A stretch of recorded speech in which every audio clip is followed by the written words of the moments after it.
Hello there, and welcome. I'm glad you're here tonight. Whether you've come seeking calm or curiosity, or simply a gentle companion for the quiet hours, this story will meet you where you are. We'll take our time together, no rush, no demands. Just a slow unfolding of thought, like a blanket being drawn across the body after a long day. Tonight's journey is into a world that feels both familiar and foreign. The title is simple: Life on Earth during the last ice age. Immediately, perhaps, you picture snow, endless snow, frozen landscapes stretching into distance. But tonight we will see that the ice age was not just cold emptiness. It was a stage of life rich with creatures, forests, rivers, and people, our own ancestors finding ways to endure. Before we step into that time, let us make this space ready. Wherever you are, let yourself settle. Feel the surface beneath you, soft mattress, sturdy chair, couch, or floor. Notice the air around you. Maybe it's warm, maybe it carries a faint chill, maybe it hums with the sound of a fan or the outside world. All of this belongs. This is your present, your resting place. And from here we will travel backward in imagination. Take a slow breath with me. Inhale through your nose. Hold it gently. Exhale through your mouth. Again, inhale, pause, exhale. Each cycle loosens the day a little more. Each breath carries you closer to the rhythm of the story we are about to unfold.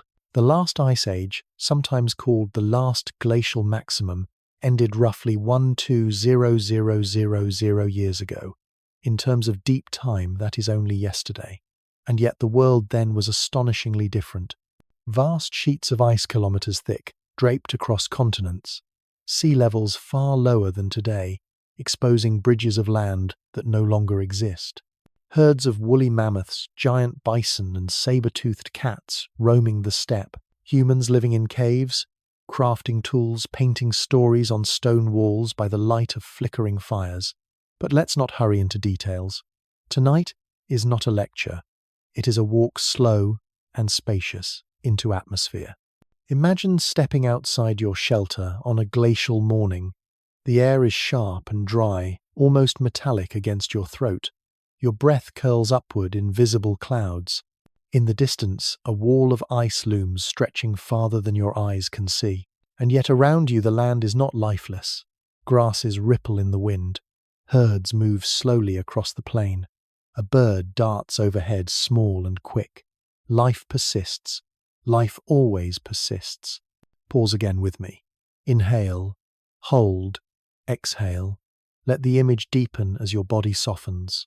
The Ice Age is often pictured as hostile, but it was also ordinary for those who lived it. Just as you wake to the hum of your refrigerator or the sound of morning traffic Ice Age, people woke to the crackle of fire, the rustle of animals outside, the constant presence of cold.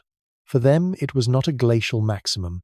It was simply life, the way things were. That is the strange beauty of history. What seems extraordinary to us was everyday to them. Think of your own daily rhythms, the cup of tea you brew, the path you walk, the bed you return to. Now translate that into their world. A flint tool chipped carefully in the hand, a fire coaxed from sparks guarded through the night. A story told softly, perhaps, a myth of mammoths or spirits carried from generation to generation. The details differ, but the rhythm is the same. Humans making do humans belonging to Earth. Humans finding comfort amid uncertainty. The creatures of that age shared in this rhythm. Mammoths moved in herds, protecting their young in circles of tusks and bodies. Saber-toothed cats crouched in grass, their breath visible as they waited to strike. Wolves padded silently, their eyes gleaming in twilight. Even tiny rodents scurried through snow tunnels, storing seeds, surviving one day to the next. Each life, no matter how small or immense, was part of the same pattern: endure the cold, find sustenance, live another day. Take another slow breath, in and out. Imagine yourself breathing with them across time. This is why the Ice Age continues to capture our imagination. It was not just an era of hardship. It was an era of resilience. Every creature, every person who lived then proved that survival is not always about defeating the environment, but about adapting, bending, belonging to it. And in a quiet way, isn't that what we do now? We adapt to our own environments, our jobs, our cities, our technologies, just as they adapted to theirs. Different tools, same principle. As you rest tonight, think of this connection. You are not separate from those people. Their blood flows into ours.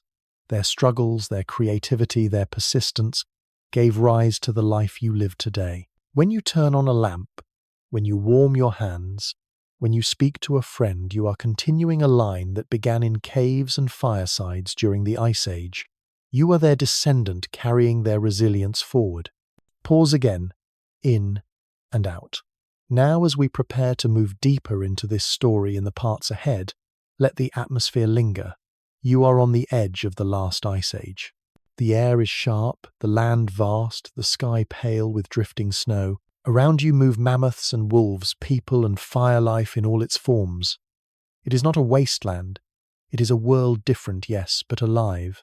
And you are part of it, even across time. So let this opening chapter close with gentleness. You are resting safe. The Ice Age is near, waiting for us to step further in.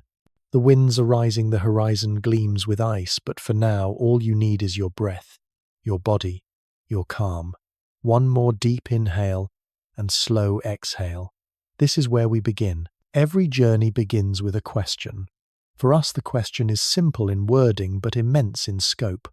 What was life on Earth really like during the last Ice Age? At first, it seems straightforward. You might imagine frozen plains, herds of woolly mammoths trudging through snow, humans wrapped in animal hides crouched around fires. And those images are not wrong. But the deeper you sit with the question, the more it stretches. Because life is not only about the animals or the people, it is about the air, the water, the seasons, the rhythms of ordinary days lived in extraordinary conditions. So let's hold the question softly, like a snowflake in the palm of your hand. What was it like to breathe in that world, to wake to its mornings, to endure its nights, to belong to an earth colder and wilder than ours? Pause here. Inhale and exhale. Notice how your own breath makes the question less abstract, because you too are alive. You too wake and sleep, eat and drink, seek warmth and comfort. Your body is not so different from the bodies that lived back then. The question of what was life like is at its heart a question of kinship. Science tells us the last Ice Age peaked around 20,000 years ago when ice sheets covered much of North America, Europe, and Asia. Sea levels dropped more than 100 meters lower than today, exposing vast land bridges that linked continents. Cold winds swept across open plains. Yet even then, Earth was not frozen everywhere. There were warmer belts, grasslands that stretched for thousands of miles, rivers that flowed, strong forests that offered shelter. Life found a way, as it always does. But beyond science, the question takes on a personal hue. Imagine being one of our ancestors. Imagine waking inside a cave, the fire smouldering low. The air is icy against your skin. You step outside and see breath rising from every creature, humans, mammoths, wolves, each alive in the same cold. What did that feel like? Not as myth, not as museum diorama, but as daily life. That is what we wonder together. The central question also asks us to compare. What is life now versus life then? Today, when you feel cold, you turn up a heater, wrap yourself in blankets, or step into a warm car. Then survival meant constant vigilance, fire tended carefully, shelters built sturdily, clothing layered from hides and furs. And yet beneath the differences, the core is the same: warmth sought, food gathered, stories told. Perhaps the Ice Age was not alien after all. Perhaps it was simply another version of the same longing we carry to live, to belong, to continue. Take another breath, in and out. Let that kinship deepen. The question grows larger still, because when we ask what life was like, we also ask, how did it feel to live without knowing what came after? We from the present know the ice would retreat, that cities and agriculture and history would follow. But they did not know. For them, the Ice Age was not a chapter. It was the whole story. Just as for us, the modern world feels final, complete. The question reminds us, every present is temporary. Every age is simply now for those living inside it. Philosophically, this turns the question inward. What is it to live in an age you cannot name, to endure conditions you assume will last forever? The people of the Ice Age lived without certainty just as we do. Their climate was harsh, ours is shifting. Their tools were stone, ours are steel and silicon. But both are framed by the same truth. No one knows how long their present will last. The question also humbles us. If life thrived in the last Ice Age in conditions far colder with far fewer resources, then life is resilient beyond measure.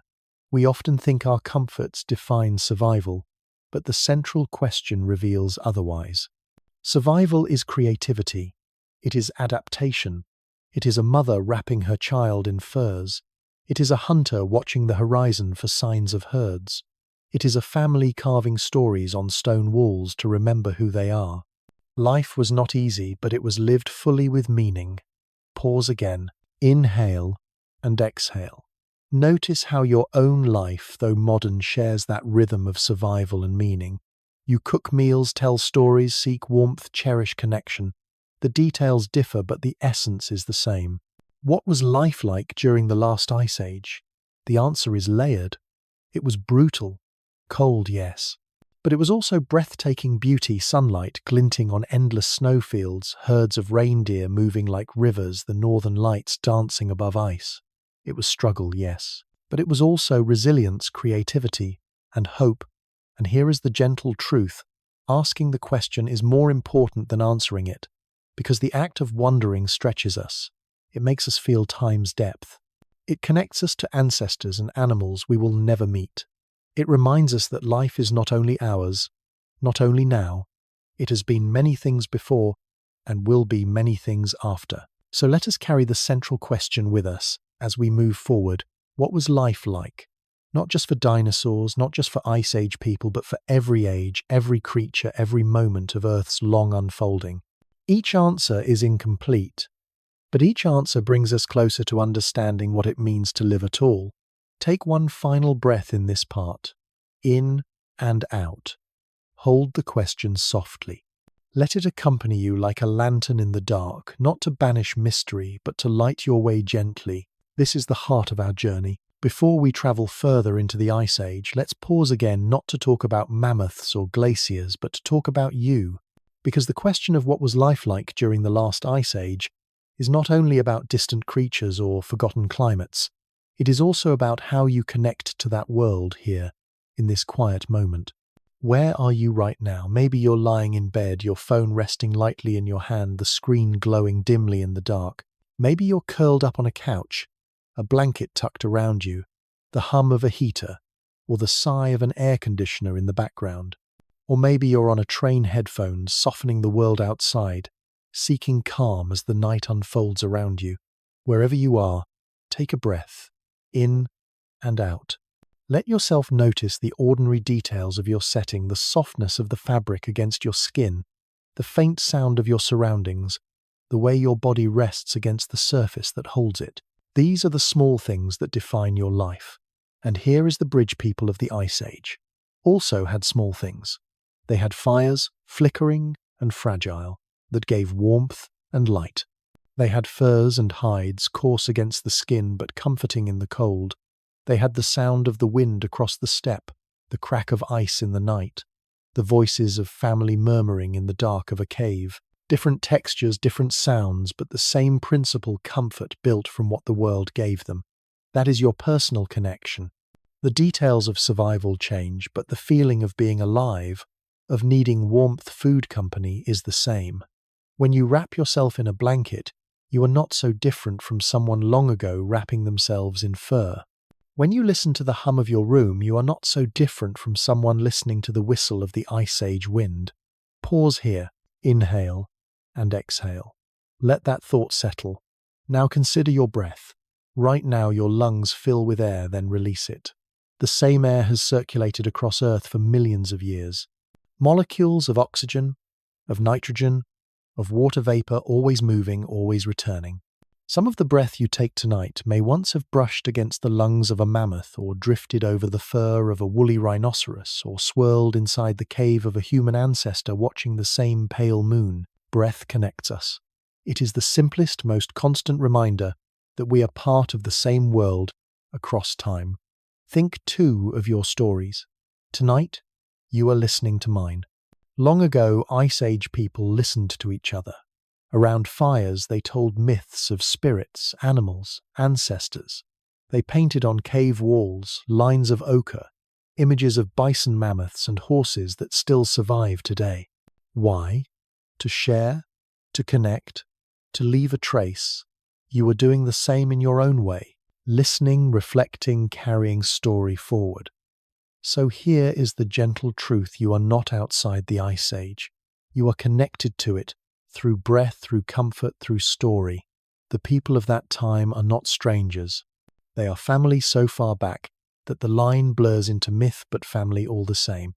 And in this moment, as you feel that kinship, I invite you to take one small action. If this journey so far has soothed you or sparked your imagination or helped you find calm in your night, consider leaving a trace.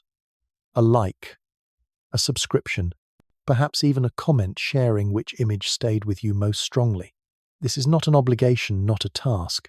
It is an offering, like leaving a mark on a cave wall so that others who pass by might see and feel connected too. Think of it like a trail of footprints in snow. One person walks leaving marks. Another comes later following the same path. Each step makes the way clearer. Your simple act, clicking like subscribing, commenting, becomes a footprint, a guide for someone else seeking calm. Pause, inhale, and exhale. Notice how soft that feels. No urgency, no demand, only invitation. And perhaps your reflection, if you choose to share, will remind someone far away that they are not alone. That curiosity and calm can still be found even in a restless world. Just as Ice Age people gathered to share warmth, so too do we gather here across time zones and distances to share story. Let us pause one more time. Feel your body where it rests. Feel your breath where it moves. Feel your mind where it drifts. You are present. You are alive. You are connected both to this moment and to the long history behind it. That is the personal connection. It is not about knowing every detail of the Ice Age. It is about realizing that the same needs, the same hopes, the same patterns of life continue in you. The mammoth sought food, you seek food. The hunter sought fire, you seek warmth. The family told stories, you listen to stories. Different tools, same human heart. So as you drift further into calm, hold this thought: you are part of a line that stretches backward into the Ice Age and forward into futures unknown. You belong to Earth's story, and Earth belongs to you. And if you wish, you can mark that belonging with a gentle act of connection. Like a subscription, a comment, a footprint in snow, a mark on a cave wall, a lantern for someone else in the night. When we think of the last Ice Age, it is tempting to see it as a brief event, a cold snap in history, a frozen backdrop for mammoths and cave paintings. But in truth, the Ice Age was not a single moment. It was part of something larger, something woven into the very fabric of Earth's deep time. Deep time is the scale at which the planet lives. It is not the minutes and hours of our clocks, nor the days and years we use to measure our lives. Deep time is millions of years stacked like layers of stone. It is continents drifting inch by inch across oceans. It is mountains rising and eroding. It is glaciers advancing, retreating, and carving the land like a slow-moving chisel. Take a breath with me. In and out. Feel how small your body is compared to the sweep of millions of years. But do not feel fear, feel comfort. Because to know we are brief is also to know we are part of something vast and steady. The last Ice Age, often called the Pleistocene epoch, began more than 2 million years ago. It was not constant cold, but a rhythm ice, advancing ice, retreating again and again. Imagine Earth breathing slowly, each breath lasting tens of thousands of years. Glaciers spreading down from the poles with the inhale. Glaciers melting back seas rising with the exhale. Over and over for millennia. The last Ice Age we speak of, the one ending 12,000 years ago, was simply the most recent of many cycles. Yet it was special to us, because it was the stage where humanity began to look like itself. Our ancestors painted caves, built tools, formed communities, crossed land bridges into new continents. Their story is our story, and so we call that glacial era the last. Think for a moment about how different the world was in scale. Ice sheets covered much of North America and northern Europe. In some places, the ice was 2 miles thick, higher than the tallest skyscrapers you know. Beneath that weight, the land sagged, crushed under frozen mass. Rivers changed course, valleys deepened, mountains sharpened as glaciers carved them. When you see fjords in Norway or the Great Lakes in North America, you are seeing the fingerprints of ice. Pause here, in and out.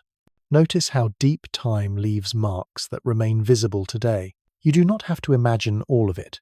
You can see it on maps, in cliffs, in valleys, in the paths of rivers. Sea levels were lower then by more than 100 meters. Entire coastlines we know today did not exist. Where oceans now roll, grasslands once stretched. Land bridges linked Siberia to Alaska, Britain to Europe islands, to mainlands. These bridges allowed people and animals to travel, mammoths moving into North America, humans following them. Today those bridges lie drowned beneath waves, hidden but not gone.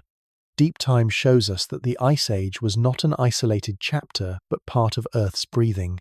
There were ages before it, warmer, colder, stranger. There will be ages after. For us, the Ice Age feels final, a curtain falling before history began. But for Earth, it was only another turn in a long cycle. Take another breath, in and out. Let that thought settle. Think, too, of the creatures of that vast frame. For millions of years, Earth tested forms, saber-toothed cats, giant sloths taller than a man, armadillo-like glyptodons the size of cars. Many of these flourished, then vanished as climates shifted. Yet life adapted again and again, never pausing, never ending. That is deep time's lesson. Nothing is permanent, but nothing is wasted. And within that rhythm, humans arrived. Tiny against glaciers, fragile against cold, yet carrying fire tools language. The Ice Age was their crucible. It shaped their migrations, their cultures, their resilience. Out of cold and struggle came community and imagination. Out of scarcity came art on cave walls. We are the children of that vastness. Pause again. In and out. Notice how this truth feels. Not heavy, but grounding. When you look at deep time, you may feel small, but small does not mean unimportant. A snowflake is small, yet countless snowflakes made the glaciers. A breath is small, yet countless breaths sustain life across ages. Your presence, too, is small and precious part of Earth's unfolding. So what was life like during the last Ice Age? The answer in deep time is it was part of a much larger rhythm. Glaciers advanced, then retreated. Creatures adapted, then vanished. Humans endured, then flourished. And all of it, every breath, every footprint, was part of Earth's long inhale and exhale. As you lie here tonight, let deep time cradle you. Imagine the planet breathing slowly beneath you. Glaciers, moving seas, shifting forests, rising and falling. You are resting inside a story that has lasted for billions of years. The Ice Age was one chapter. Your life is another. Together they are part of one book, Earth's book, written in stone and water and air. Take one last breath with me, in and out. Feel the scale, but also feel the calm. Deep time does not rush. It has carried countless ages before you, and it carries you now. And so we step gently from this vast frame, ready to look closer in the next part at the ground, beneath the glaciers, at the ecosystems of Mammoth Steppe and human firelight. But for now you are resting, and the Earth, steady and old, is breathing with you. To understand life during the last Ice Age, we need to imagine not just the animals or the people, but the stage itself, the climate, the landscapes, the atmosphere that shaped every breath and every step. It was not a single, frozen wasteland, as movies often suggest. It was a patchwork of environments, harsh in some places, gentle in others, woven together by the rhythm of ice and season. Let's begin with temperature. During the peak of the last Ice Age, global averages were colder than today by about 9 to 18 degrees Fahrenheit, or 5 to 10 degrees Celsius. That may not sound like much, but across the globe it was enough to change everything. It meant that massive glaciers spread across continents, locking water into ice. Sea levels dropped more than 100 meters. Winds shifted. Deserts spread in some regions while grasslands expanded in others. Every degree rippled outward, altering the map of Earth. Pause here. In and out. Let that scale settle gently. Now imagine the ice sheets themselves. In North America, the Laurentide ice sheet stretched across Canada and much of the northern United States. In Europe, glaciers covered Scandinavia, Germany, and beyond. In Asia, vast mountains wore icy crowns. These ice sheets were not still. They crept forward, carving valleys, gouging out basins, grinding rock into powder. The Great Lakes, the fjords of Norway, the rolling plains of northern Europe, all of them were sculpted by ice. The land we know today still carries their fingerprints. Yet not everywhere was covered in glaciers. Much of the Earth remained ice-free, though colder and drier. In Eurasia, there stretched what scientists call the mammoth steppe.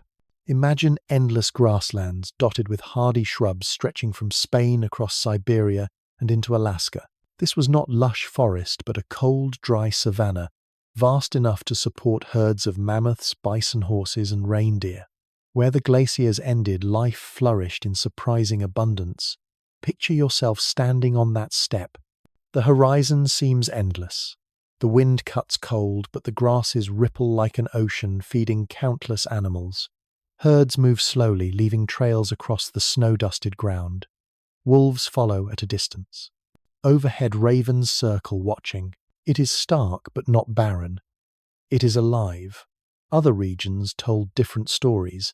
In the tropics, rainforests shrank, replaced by drier woodlands and savannas. Deserts expanded in Africa and Australia. Rivers shifted their courses, sometimes vanishing altogether. In South America, glaciers crept down the Andes, while pampas grasslands spread across Argentina.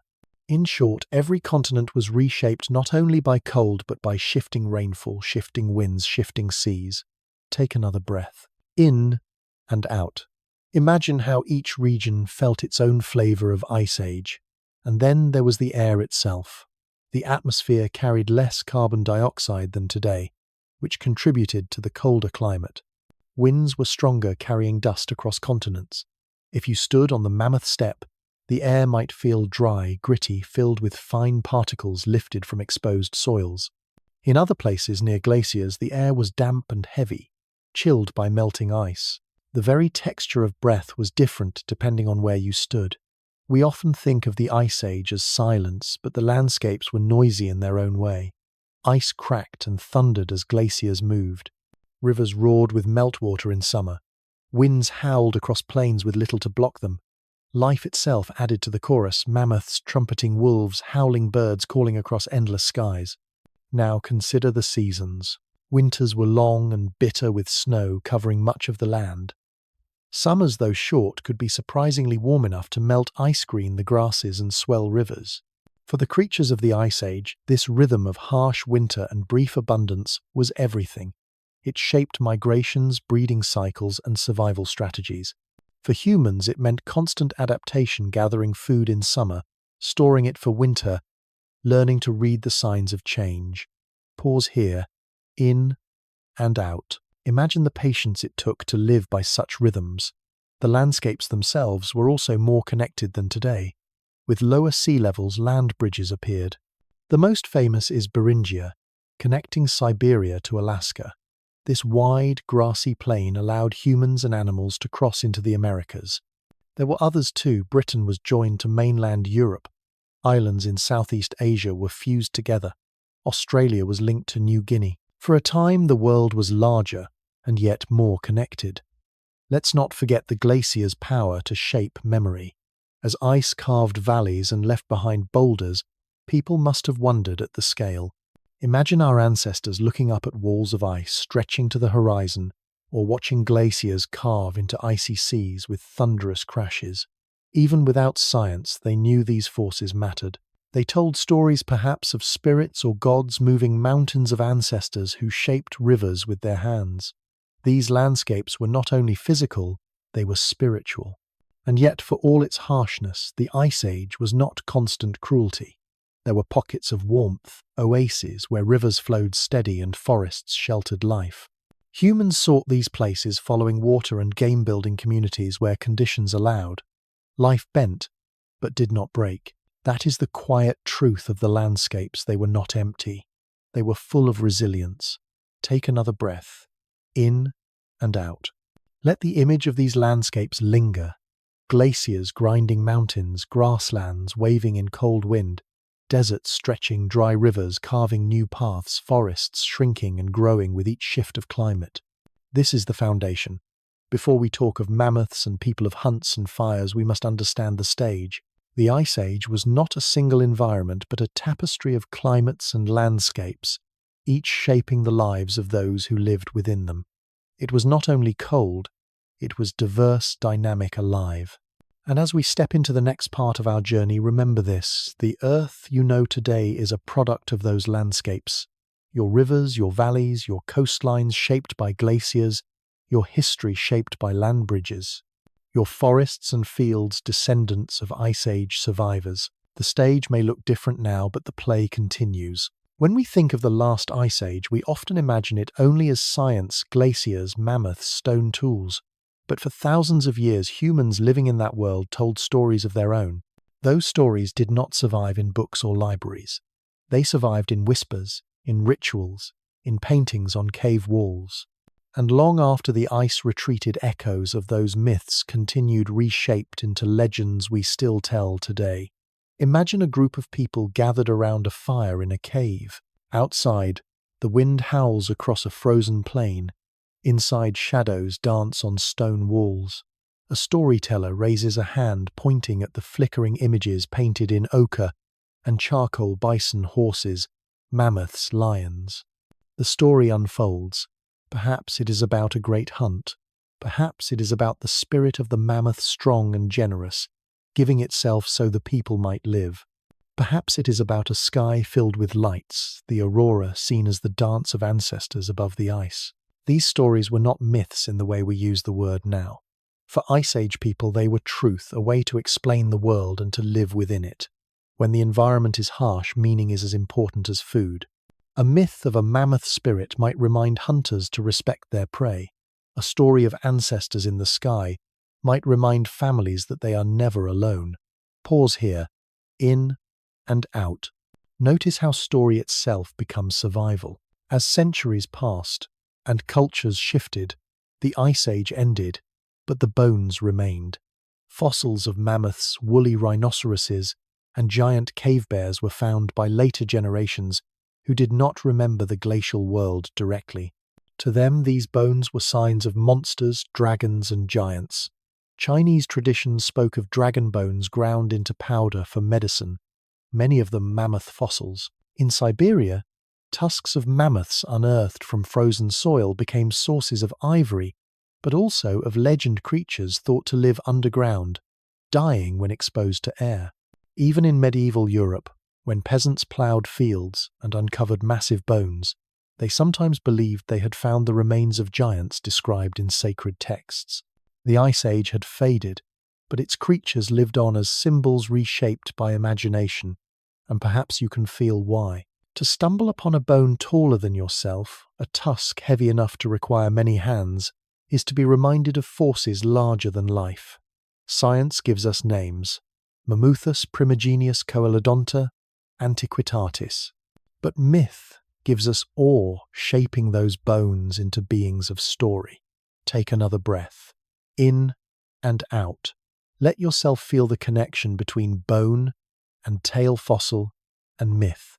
Even the landscapes held myths. Glaciers carved valleys, leaving behind boulders as large as houses. To later peoples, these stones were thrown by giants or placed by spirits. The northern lights, flickering green across polar skies, became stories of dancing souls or of fires lit by unseen hunters. Thunder rolling across icy plains might have been heard as the footsteps of mammoths or the growl of cave lions in the clouds. And while we cannot know the exact stories told by Ice Age people, we see glimpses in their art. The cave paintings of Lascaux and Chauvet in France, Altamira in Spain, show not just animals but movement herds charging predators, stalking life unfolding. These are not decorations. They are myths in pigment attempts to hold the living world on stone. Perhaps they were prayers for a good hunt, or lessons for children, or ceremonies to honor the spirits of animals. Whatever their purpose, they are echoes of a worldview where life and story were inseparable. Pause again. In and out. Imagine sitting in those caves, firelight, flickering paintings alive with shadow. The stories you carry are the world itself pressed into memory through image and word. Even today, echoes remain. Think of how often we tell stories of giants, dragons, spirits of the cold. Folklore across Europe, Asia, and the Americas carries remnants of Ice Age imagination. The thunderbird of Native American myth may echo the memory of great birds long extinct. The trolls and frost giants of northern Europe may be shadows of Ice Age landscapes, mountains carved by ice valleys haunted by storms. In each culture, the memory of a harsher, stranger Earth was transformed into narrative. And perhaps this is what makes the Ice Age linger with us. It was not only an age of survival, it was an age of meaning. Every hunt, every season, every change in weather was explained, ritualized, woven into myth.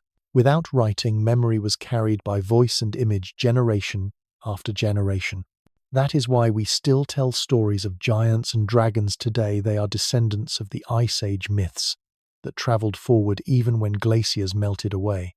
So what was life like during the last Ice Age? The scientific answer is cold, vast, challenging. But the mythic answer is softer. It was life filled with spirits, with animals that were not only prey but sacred beings, with skies alive, with signs. To live in that world was to live in constant dialogue with forces larger than yourself: ice, wind, beast, fire, spirit. Take one last breath here, in and out. Hold the thought gently. Science gives us knowledge, but myth gives us belonging. Together they form a complete picture. As you drift deeper into calm tonight, imagine those ancient fires, those painted walls, those whispered stories. Imagine yourself part of that circle, listening to the myth of the mammoth, the spirit of the ice, the ancestors dancing in the aurora. You too are part of that tradition, listening, imagining, carrying story forward. To understand the last Ice Age, we must look not only at glaciers and myths, but at the ecosystems themselves, the communities of plants, animals and people woven together across vast and varied landscapes. Because the Ice Age was not one world but many. It was tundra and steppe forest and desert mountain and coast. Each held its own pattern of life, its own case study of survival.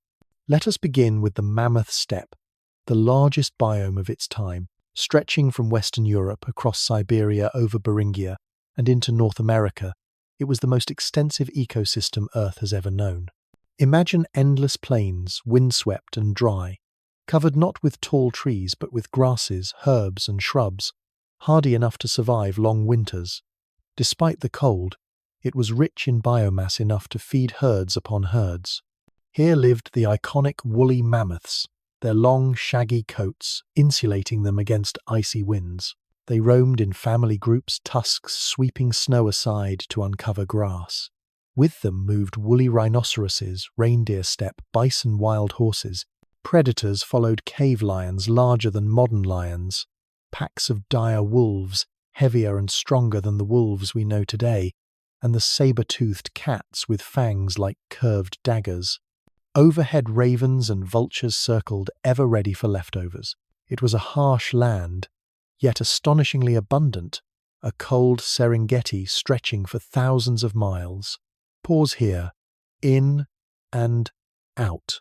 Imagine that vastness, not barren but alive with movement. Another case study takes us to the permafrost of Siberia. Here cold was more extreme, yet even in these frozen soils life thrived. Small rodents burrowed, creating tunnels beneath snow. Arctic foxes trotted lightly across the ice. Musk oxen huddled in groups, their long coats forming a wall against the wind. The ecosystem relied on cycles. Rodents fed predators, musk, oxen grazed tough grasses, wolves tested the weak. In this balance, even the smallest creatures mattered. Without lemmings, foxes starved. Without grasses, mammoths perished. The cold did not simplify life, it wove it tighter. Now shift to temperate refuges, pockets of relative warmth where forests persisted. In parts of southern Europe and Asia, oak and pine forests sheltered deer boar and early humans. Rivers ran strong even in cold winters, drawing animals to drink. Here hunters set traps, fished with bone hooks and painted caves. These forests were crucial. They gave variety, allowing species to retreat southward when ice advanced, then expand northward when glaciers melted. They were, in essence, sanctuaries of resilience. Consider the coasts. Lower sea levels exposed vast shorelines rich in shellfish, seaweed, and fish. Early humans learned to exploit these resources, leaving behind middens, piles of shells that still survive as traces of their meals. Birds nested in cliffs, seals basked on beaches, whales migrated through cold seas. The ocean was as vital then as it is now, feeding both animals and people. And then the mountains. Glaciers carved them, but valleys sheltered unique communities. Ibex and mountain goats climbed steep cliffs safe from most predators. Eagles soared above, sharp-eyed and patient. Humans too ventured into these highlands, leaving carvings and tools in caves at high altitudes. The mountains were both barrier and refuge, difficult but rewarding for those who braved them. Pause again. In and out. Notice how the Ice Age world was not uniform, but a patchwork of biomes, each alive with its own rhythm. Let's look closer at one iconic case, the interaction between humans and mammoths. Fossils and archaeological sites show that mammoths were more than prey. They were central to survival. Meat fed families. Hides became clothing and tents. Bones and tusks were carved into tools, shelters, even art. In Ukraine and Russia, remains of circular huts built from mammoth bones have been found, evidence of ingenuity in the face of scarcity. For some groups, the mammoth was not just an animal, it was the cornerstone of culture. Another case, cave bears. These massive animals, larger than modern grizzlies, roamed Europe's forests and caves. To humans, they were both danger and mystery. Some caves hold skulls arranged deliberately, suggesting ritual respect. Did Ice Age people see them as spiritual beings, as rivals for shelter? Perhaps both. Science gives us bones. Myth gives us meaning. Together they suggest a relationship deeper than predator and prey. And what of the predators themselves? Saber-toothed cats, dire wolves, cave lions, they thrived in Ice Age ecosystems. Yet they too were vulnerable. Large predators depend on large prey, and when climates shifted, their survival grew precarious. Their extinction reminds us that abundance is delicate, easily broken when environments change. The ecosystems of the Ice Age also shaped us humans. Survival demanded adaptability. Some groups specialized in hunting reindeer, others focused on fishing rivers or gathering plants. Some followed herds across open plains, others stayed in caves near forests. Everywhere, humans learned to read their ecosystems closely. The migration of animals, the blooming of plants, the freeze and thaw of rivers. To live in the Ice Age was to live attuned to environment, every sense alert, every choice shaped by landscape. Take another breath, in and out. Imagine yourself within one of these case studies, perhaps standing on the mammoth steppe watching herds move against the horizon, or crouched in a cave listening to wolves howl outside, or walking along a newly exposed shore gathering shellfish. Each is different, yet each is life. What do these ecosystems tell us? That the Ice Age was not emptiness. It was fullness, abundance, complexity. The cold did not erase diversity, it rearranged it. Creatures found niches, plants spread roots, humans wove themselves into the web, carving meaning from survival. And so the scientific foundation is clear: life during the last Ice Age was shaped by ecosystems as varied as today's, only colder, broader, sometimes harsher. But beneath the surface, the deeper truth is the same. Life adapts, life persists, life creates community wherever it can. As you rest tonight, let these case studies drift through your mind. Mammoth herds on the steppe, musk oxen huddled in Arctic winds, deer in southern forests, shellfish on wide shores, bears in caves. Each scene is a reminder that the Ice Age was not distant fantasy. It was Earth alive, Earth enduring Earth, carrying the same pulse of life that still beats now. Take one last breath here, in and out. Hold that rhythm as you drift further into calm. The ecosystems remain in memory, ready for us to revisit, but for now they are quiet. When we look back at the last Ice Age, we often see it as a test of survival, a time of harsh cold of mammoths and caves of danger pressing in from every side. Yet beneath that surface lies a deeper layer. The Ice Age was not only about climate and animals, it was also about meaning. For the humans who lived then, the world was not just physical, it was philosophical. It carried lessons about existence, impermanence, and belonging, lessons that still echo into our lives today. Take a breath, in and out. Notice how the very act of breathing links you to them. They breathed under cold skies, you breathe under warmer ones, but the rhythm is the same. One of the simplest philosophical truths of the Ice Age is fragility. Imagine living in a world where a broken tool could mean starvation, where one long winter could mean the end of a family line. Life was never guaranteed, and yet in that fragility people still found joy. They painted animals on cave walls, they carved small figurines, they sang, they danced, they told stories. Why? Because to be alive even in hardship demanded expression. Perhaps the meaning of life was not to escape fragility but to embrace it, to make beauty within it. Another truth is impermanence. The glaciers advanced and retreated, herds migrated, rivers froze then thawed.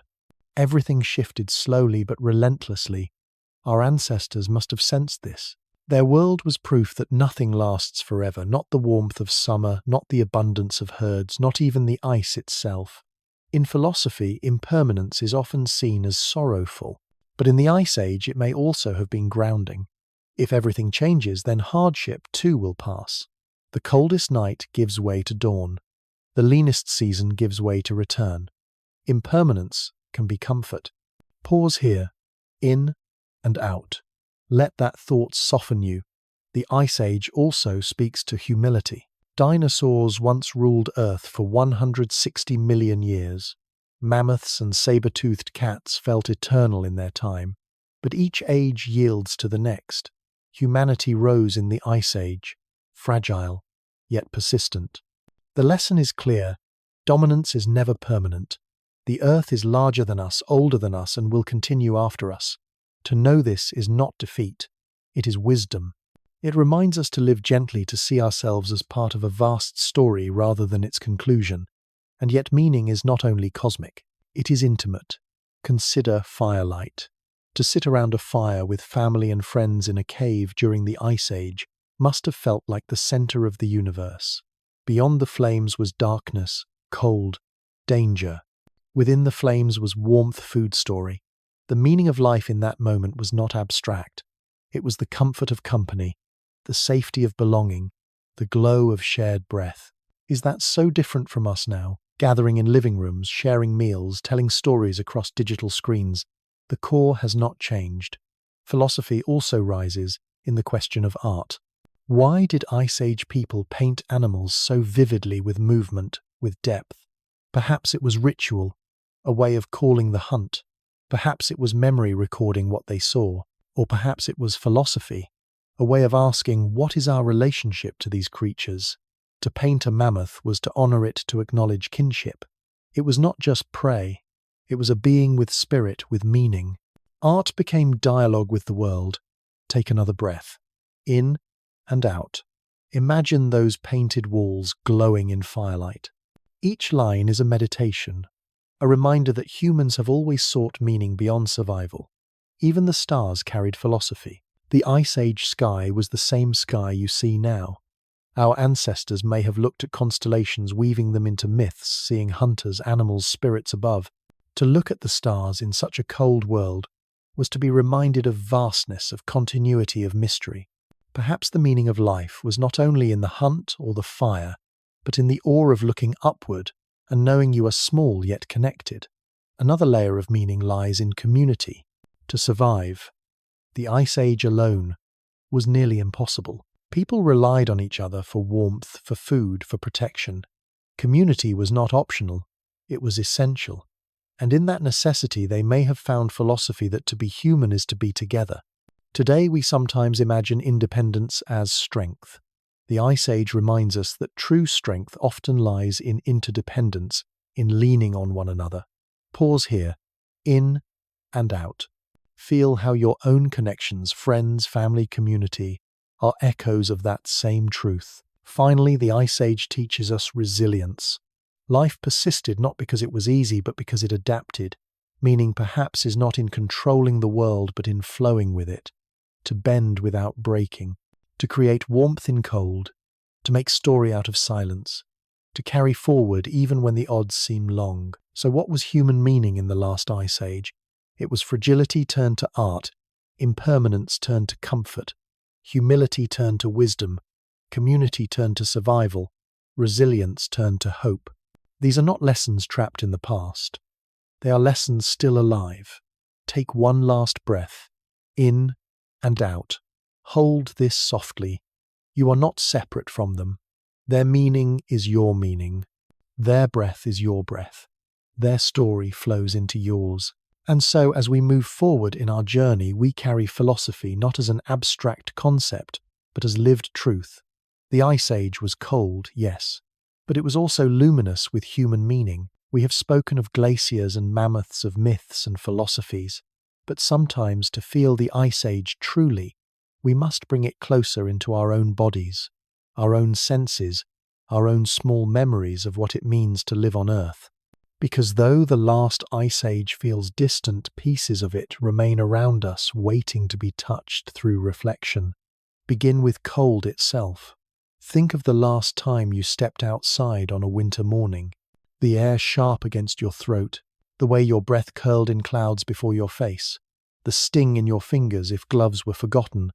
That sensation, sharp and humbling, is a fragment of the Ice Age. For our ancestors, that was daily life. Their lungs filled with the same frosty bite. Their bodies shivered the same way yours does. They too pressed their hands toward warmth. Pause here. In and out. As you breathe, imagine that cold settling into your chest, not as threat, but as connection. You know what they knew. Now think of fire. Perhaps you have sat before a campfire watching sparks lift into the night. Perhaps you remember the smell of wood smoke on your clothes. Firelight makes shadows, dance, warms your skin, calms your mind. For Ice Age people, fire was more than comfort. It was life. Around it they cooked, told stories, painted walls. You know that feeling too, the glow of safety in the dark. In that sense, every flame you have watched links you to theirs. Consider food. Imagine biting into warm bread or sipping hot soup on a cold evening. The comfort floods your body, reaching every corner. Our ancestors had no bread, no soup, but they roasted meat over flames, shared marrow from bones, boiled herbs in stone-lined pits. Their relief was the same. Hunger eased, warmth spreading, life sustained. To eat with gratitude is timeless. Pause again. In and out. Notice how even simple acts, breath, warmth, food, bridge across millennia. Memory, too, can be a bridge. Think of the last time you walked in a pine forest, the resinous scent sharp in the air, the crunch of needles beneath your shoes. That smell has not changed in tens of thousands of years. Mammoths, too, walked through such forests, brushing their shaggy coats against bark. Humans, too, inhaled that same fragrance, perhaps smiling as you did, perhaps resting as you did. When you remember that smell, you remember them. Think also of rain. Tonight, perhaps, you hear it tapping against your window. That rhythm, steady and soothing, is the same rhythm that once fell on Ice Age plains. Picture it dripping on furs stretched outside a cave, pattering on mammoth tusks soaking into steppe grasses. The sound is unchanged. Rain has always been Earth's lullaby. Now reflect on silence. Maybe you have stood in snow at night when the world feels muffled, every sound softened. That hush, deep and enveloping, is the silence of the Ice Age, too. Imagine standing outside your shelter snow, stretching for miles, the air still, the world holding its breath. That silence is ancient. You have felt it too. Pause here, in and out. Let silence itself be a connection. Even light connects us. The moon that shines through your window tonight is the same moon that glowed over Ice Age camps. The stars above, though slightly shifted, still carry the same patterns. Imagine our ancestors looking upward at Orion at the Pleiades, seeing hunters, animals, spirits. You look at them too. Across tens of thousands of years, the same light falls on your face and theirs. You are both bathed in the same glow. Reflection is not only about similarity, it is also about contrast. Think of your daily warmth, radiators, blankets, hot showers, then imagine life without them. To feel that difference is to honor their resilience, to realize how fragile survival was then and how much comfort we hold now. Gratitude is born from reflection, and yet the connection remains deeper still, because inside you is memory older than thought. Your body carries traces of Ice Age, ancestors, genes, shaped by cold, by hunger, by endurance. Your craving for fat on a cold day, your instinct to gather around warmth, your tendency to tell stories at night, all are echoes. The Ice Age lives not only outside you but within you. Take another breath, in and out. Feel how your own body is a living museum of history. Personal reflection also invites us to see the Ice Age not as distant, but as present. The glaciers carved valleys you walk in. The rivers they fed still flow. The species that survived reindeer, wolves, bison still roam. Even your household dog lying curled at your feet is descended from wolves tamed by humans during that time. When you stroke its fur, you are touching a lineage that began around Ice Age fires. So what is the lesson of reflection? That you are not separate. The Ice Age is not a story about them, it is a story about us. About continuity, about shared breath, shared senses, shared memory. Tonight as you rest, let your senses connect you. Feel the air in your lungs as theirs. Hear the hum of your room as their wind. Smell pine, recall rain, remember silence. Look at the moon, and know they saw it too. These are not distant fragments. They are threads weaving you into the same fabric. Take one last breath here, in and out. Hold this softly. You are part of the Ice Age, not in time, but in experience. Through your body, your senses, your stories, the past remains alive. And as we move forward, we carry that connection with us. The Ice Age is not gone. It breathes in rain, in fire, in silence in you. When we picture the last Ice Age, our minds often settle into certain images. Endless snow, woolly mammoths trudging across frozen plains, humans huddled in caves, fire flickering against stone walls. These images feel certain, fixed, almost unquestionable. Yet science and imagination remind us that no single picture can capture the whole truth. For every idea about the Ice Age, there are counterpoints, uncertainties, and gentle debates. Tonight, let us explore them softly, not to unsettle, but to remind ourselves that mystery is part of the beauty. Take a breath, in and out. Let curiosity replace certainty. One common view is that the Ice Age was universally harsh, a frozen world of suffering, and yet counterarguments suggest that life was not constant misery. While glaciers covered much of the north, many regions remained temperate, even pleasant. Southern Europe held forests, rivers, and game. Africa and parts of Asia carried thriving savannas. For those who lived there, the Ice Age may not have felt like an age of ice at all, but simply like their ordinary climate. Harshness was real, but variety was too. Another assumption is that Ice Age animals were uniformly gigantic mammoths, saber-toothed cats, giant sloths. While it is true that many large species thrived, ecosystems also teemed with small creatures. Mice, foxes, rabbits, birds, insects all played essential roles. Some scientists argue that our fascination with megafauna overshadows the quiet endurance of smaller species, many of which outlasted the giants. The counterpoint is clear: survival is not only about size, but about adaptability. Pause again. In and out. Notice how uncertainty expands the picture rather than diminishes it. Even within science, there are debates about climate. For decades, the Ice Age was thought to be one long freeze, but evidence now suggests complex fluctuations, warmer interludes, sudden cold snaps, rapid shifts in rainfall. Ice cores drilled from Greenland show that temperatures sometimes change drastically within decades, not millennia. Imagine living through that, your world not only cold but unpredictable. The counterpoint is that stability may be an illusion. Change, sudden and surprising, was part of Ice Age life. There are also opposing views about humans themselves. The common story is of fragile bands of hunters and gatherers struggling at the edge of survival. But new evidence suggests resilience, ingenuity, and even comfort. Some groups built sturdy shelters, crafted tailored clothing, and developed social networks that extended across hundreds of miles. Trade in stone shells and pigments hints at connection beyond mere survival. The counterargument says humans were not only enduring, they were thriving in ways subtle but profound. Take another breath, in and out. Let that resilience soothe you. Consider also the extinction debate.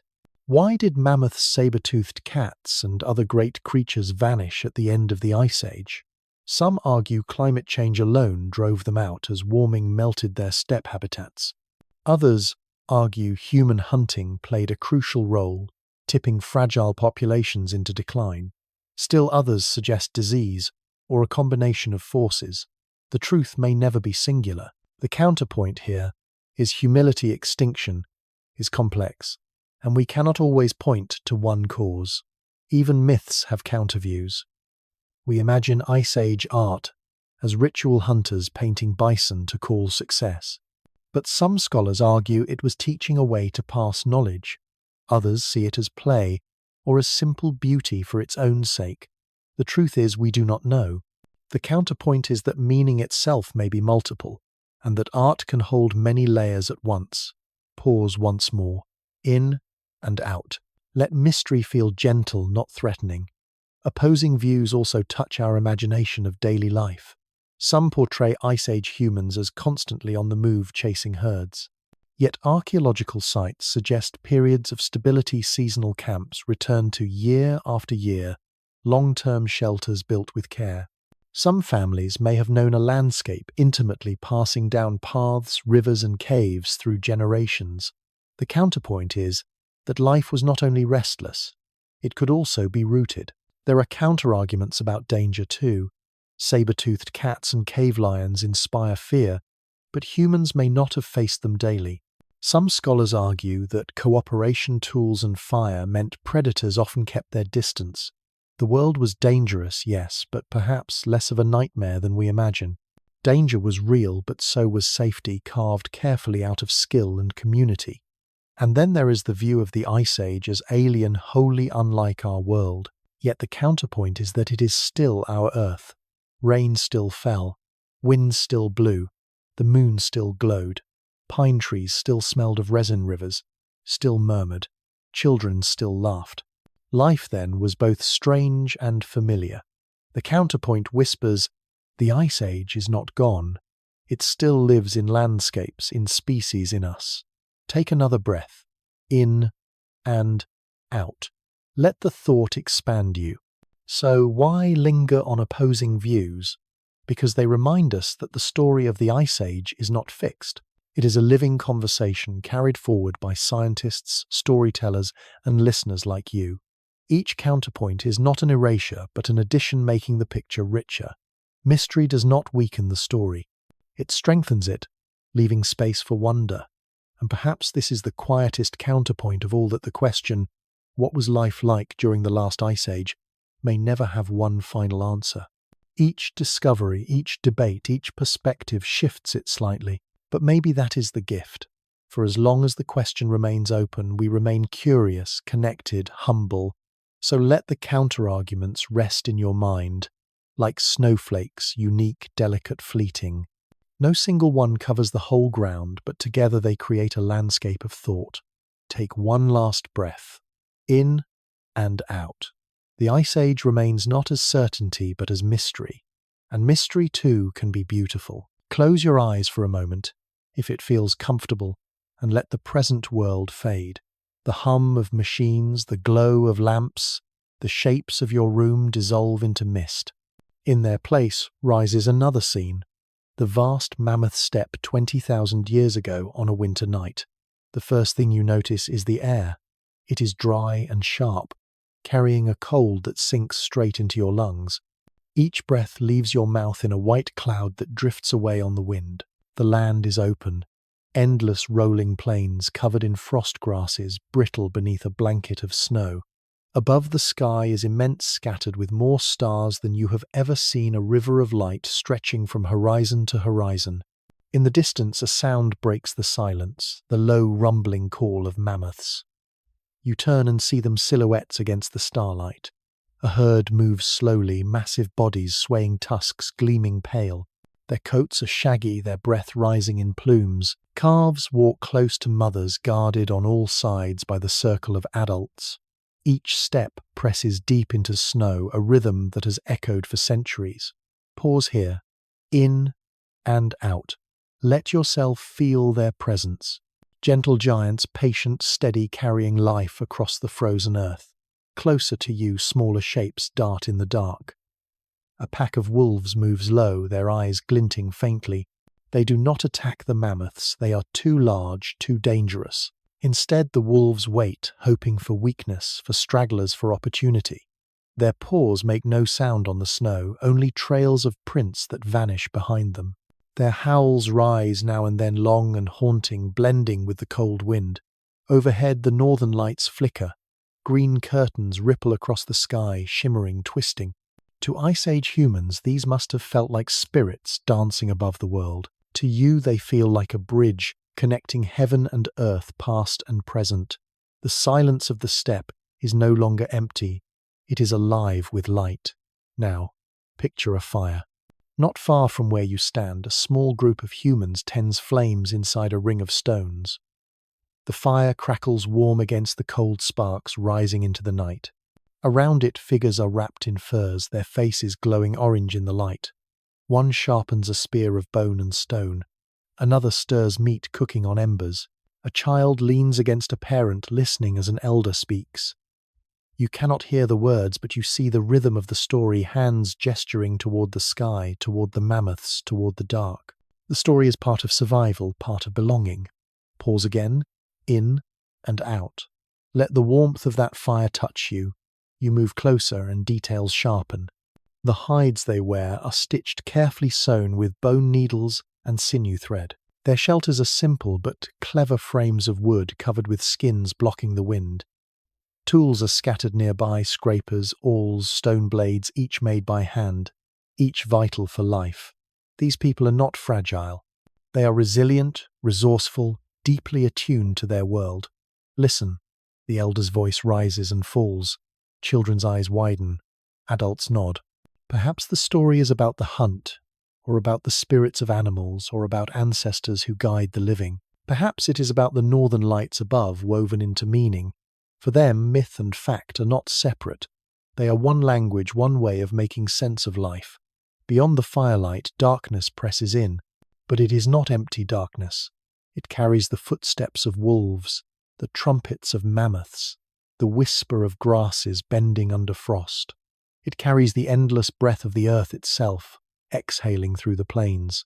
The humans know this, and so the fire becomes more than warmth. It becomes a center, a boundary, a symbol of life against the vastness. Take another breath, in and out. Imagine yourself sitting by that fire. Feel the fur around your shoulders, the heat against your face, the cold at your back. Hear the crackle of flames, the rise and fall of voices, the distant calls of animals. You are no longer separate. You are part of their night. The mammoths continue their slow migration across the plain. The wolves continue their watchful circling. The aurora continues to ripple overhead. And the humans continue to speak, to eat, to breathe, to live. For them, this is not myth. It is ordinary life. For you, it is extraordinary. Both truths coexist. And here is the gentle realization: the step at night was not a scene of despair. It was a scene of community. Each creature played its part. Mammoths grazed, wolves hunted, humans adapted. Even the stars and the lights in the sky belonged to the rhythm. Life was fragile, but it was also full. As you rest tonight, hold this image: a winter night on the mammoth steppe. The stars vast above the herd, moving steady. The wolves watching quietly, the humans gathered at firelight. You are there with them, not as a visitor, but as kin. Their breath is your breath. Their fire is your fire. Their story flows into yours.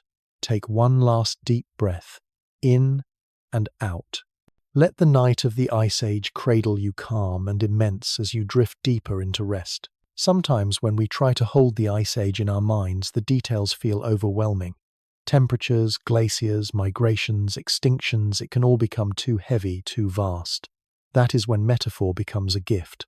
Metaphor does not replace fact, but it allows us to feel truths that numbers alone cannot hold. Tonight, let us step into metaphor, and then softly explain what it reveals about the last Ice Age. Begin by imagining Earth as a great breathing creature. Each glacial advance is an inhale, the planet drawing in, tightening, cooling, storing water in its frozen lungs. Each retreat is an exhale, ice-melting seas rising, warmth flowing outward. The last Ice Age was one long breath, in a deep inhale that lasted tens of thousands of years. And now we live in the exhale. The glaciers have retreated, the seas have risen, warmth has spread. To think this way is to remember that Earth is not static. It breathes. It changes. It is alive in its own rhythm. Pause here. In and out. Feel how your own breath mirrors that rhythm. Small human inhales and exhales nested inside planetary ones. Another metaphor, the Ice Age, as a great canvas painted layer upon layer. Each glacier is a brushstroke of white sweeping across continents. Each river is a line of blue carving valleys into the surface. Each herd of mammoths is a splash of brown moving across the plain. And humans, tiny yet deliberate, add their own marks, handprints on cave walls, carvings on ivory, stories told in pigment. The canvas is not finished. Even now, rivers and winds continue to paint. The Ice Age is one layer in a masterpiece still unfolding. Metaphors help us grasp scale. Think of time itself. If Earth's history were a single book billions of years long, the Ice Age would be only the final chapter. Yet, in that chapter lies the prologue to us. It is as if Earth wrote slowly for eons, and then near the end began introducing characters who would carry pens of their own. We are among those characters. Our story's still being written, but the chapter before us, the Ice Age, sets the stage. Pause again. In and out. Notice how metaphor softens the vastness into something holdable.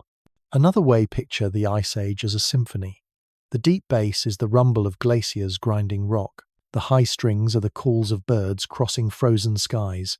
The percussion is the crack of icebergs breaking thunderous and sharp. The melody rises and falls with the migration of herds, the footsteps of people, the howls of wolves. There are pauses, silences, sudden bursts. The last Ice Age is not one note. It is a movement of music, long and layered, carrying themes of cold and endurance, beauty and struggle. Now let us move gently into explanation. Why do metaphors matter when speaking of the Ice Age? Because our human minds are small compared to the immensity of time.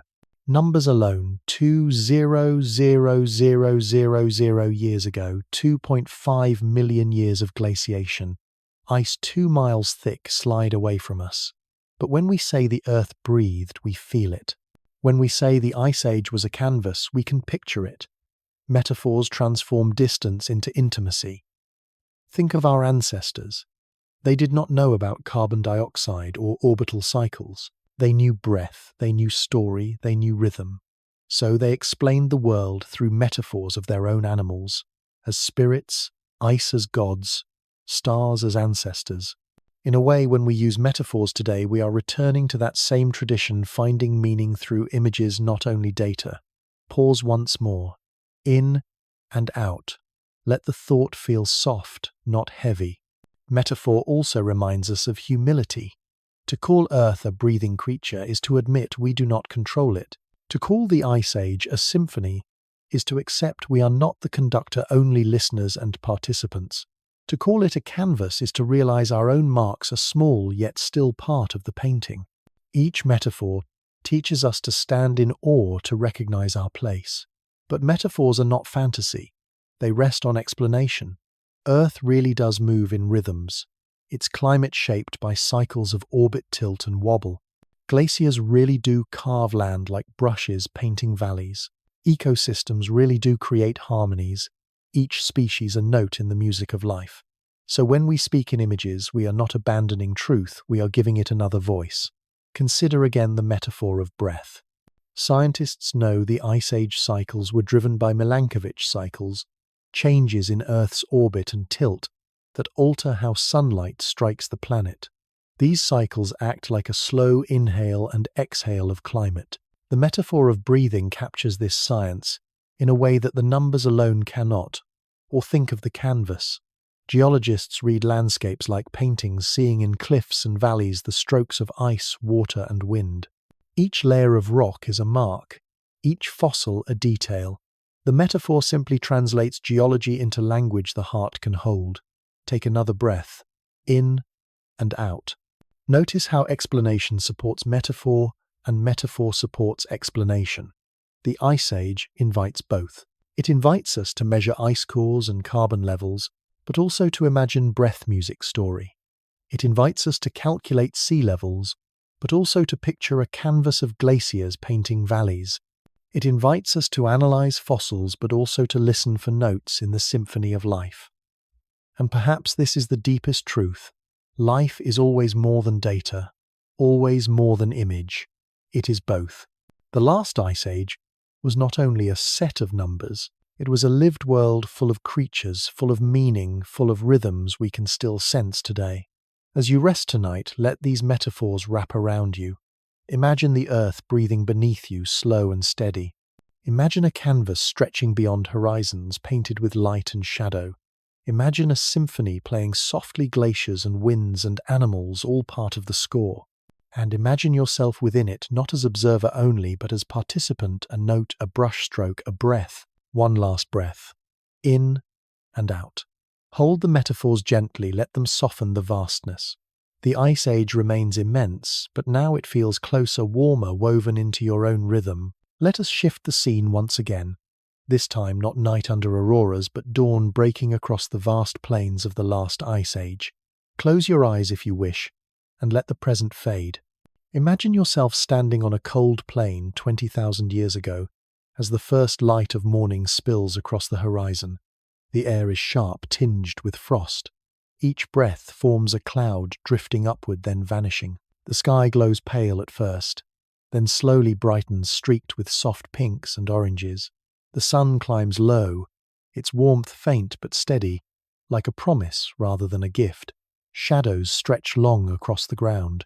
All around you lies the mammoth steppe.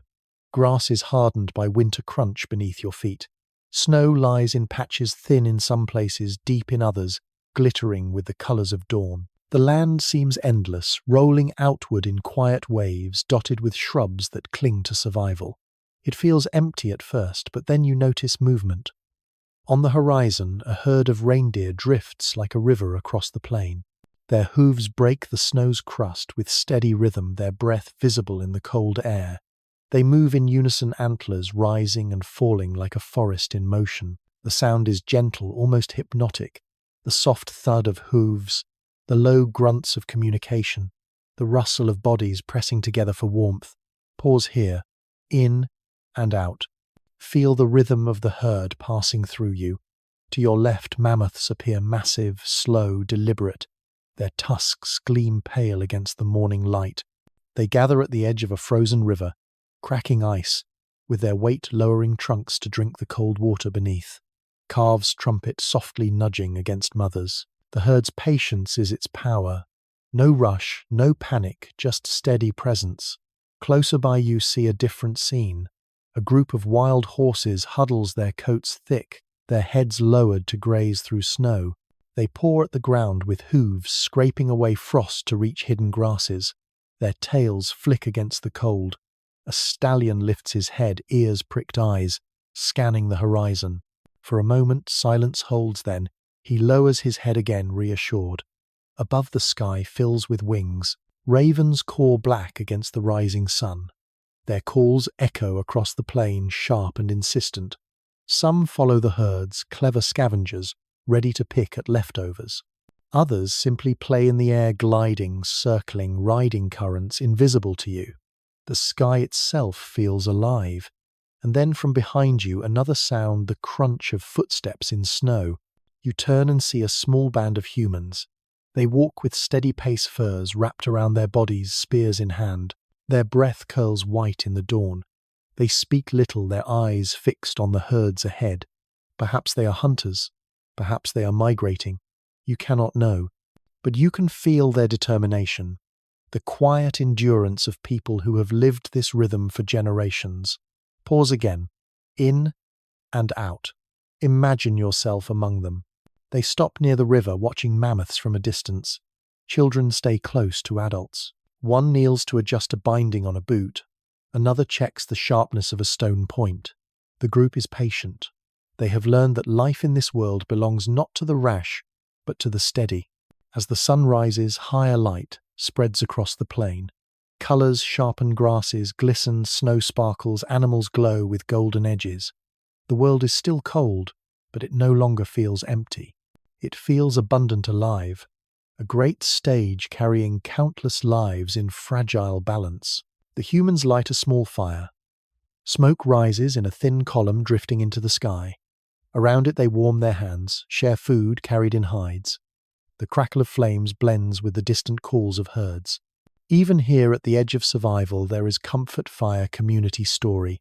Look upward once more. The sky is now bright, though the sun is still low, its arc shallower than in your world today. For Ice Age people, the sun was precious, fleeting, never taken for granted. Each morning was renewal, proof that light still returns after darkness. Each dawn was a small victory. Pause one last time. In and out. Feel that gratitude settle in your chest. This imagined dawn on the Ice Age plains is more than scenery. It is a reminder that life then was not constant fear. It was also beauty, rhythm, and quiet resilience. Reindeer flowing across snow. Mammoths steady at the river. Horses scraping frost for food. Ravens calling above. Humans gathering by fire. The world was harsh, but it was not empty. It was full of life, full of meaning, and perhaps the truest connection lies here. You too have known dawn. You too have stood in cold air, watched light spread, felt the renewal of morning. The details differ. No mammoths, no reindeer herds, but the essence is the same. Dawn is timeless. It has always carried the same promise that darkness yields, that life continues. So as you rest tonight, hold this scene softly. Imagine yourself standing on the Ice Age plains at dawn. The sky wide, the air sharp, the land alive. You are not separate from it. You are part of it through memory, through imagination, through the shared rhythm of earth. Take one final breath, in and out. Let dawn on the mammoth steppe settle within you, a quiet gift from the past, carrying you gently into peace. Science offers us knowledge. Philosophy offers us meaning. When we place the two together, the last Ice Age begins to feel less like a distant chapter in geology and more like a mirror, reflecting truths about survival, change, and belonging that still matter today. Let us start with science. It tells us that 20,000 years ago, massive glaciers pressed across continents, lowering sea levels by more than 100 meters. It tells us the atmosphere held less carbon dioxide, shaping colder climates. It tells us of the mammoth steppe, the largest biome Earth has ever known. stretching from Spain to Alaska, alive with grasses, reindeer, and mammoths. These are facts carved in ice cores, written in fossils, recorded in sediments. Pause here. In and out. Feel the steadiness of fact. Solid grounding, reliable. But philosophy asks, what do these facts mean? If glaciers shaped valleys, perhaps they also shaped humility, reminding humans that Earth is vast, that no one controls the ice. If sea levels dropped, exposing land bridges, perhaps they also carried lessons about connection, that we are all linked, our histories braided by passages of Earth now hidden under waves. If mammoths grazed across endless plains, perhaps they remind us of impermanence, that even the mightiest herds vanish, leaving only memory. Science and philosophy interwoven give us not only knowledge of what was, but insight into what is. Think of fire. Science tells us how humans struck sparks from flint, how combustion works, how calories are released. But philosophy asks, what did fire mean? In a world of darkness and cold, fire was not just chemistry. It was comfort, hope, center. Around it, humans shared stories, painted caves, created culture. To say fire is heat is true. To say fire is meaning is also true. Both together create wholeness. Pause again. In and out. Notice how truth expands when both voices are heard.